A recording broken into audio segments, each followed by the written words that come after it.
1970, sesto campionato del mondo. L'Italia gioca contro gli Stati Uniti. Vediamo adesso le due formazioni che stanno per scendere in campo.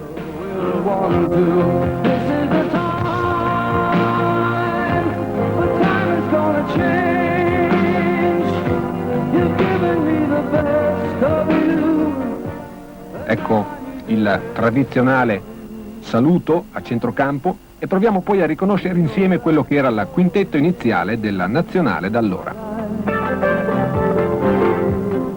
Salta per la contesa un giovane Dino Meneghini, in campo con lui Renzo Bariviera, attuale general manager della Teorema Rese, poi Massimo Masini, allenatore della Panapesca Montecatini, Marino Zanatta, general manager della Ranger Varese, e Massimo Cosmelli, general manager della Scavolini Pesaro. Dunque non sono forse passati così tanti anni come sembra.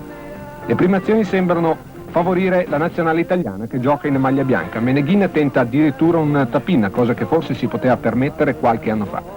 Le repliche iniziali degli statunitensi non hanno un buon esito, qui un fallo di Masini. E ancora in attacco subito la nazionale italiana con questo rimbalzo catturato in coppia da Meneghini e appunto Masini. Questo è Massimo Cosmelli, come vi dicevamo. Vediamo adesso il primo canestro dell'incontro per la squadra italiana, lo realizza Massimo Masini alla sua maniera.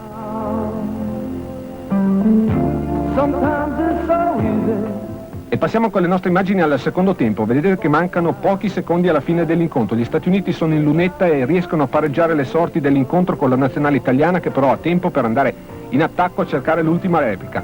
È entrato Dodo Rusconi, ex allenatore oggi, allora era ovviamente giocatore.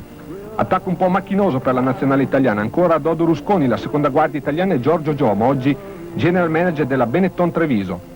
Rusconi tenta la penetrazione, poi è Masini che muove palla restituendola al playmaker varesino, che perde però il pallone proprio in questa circostanza, si butta sul pallone stesso Plaborea che recupera, poi Masini serve ancora fuori per Giomo, e Giomo questa volta che tenta la penetrazione, poi si ferma, serve Bariviera, eccolo il gancio storico, canestro. L'Italia batte gli Stati Uniti, come vedete, 66-64, 1970, 20 anni fa.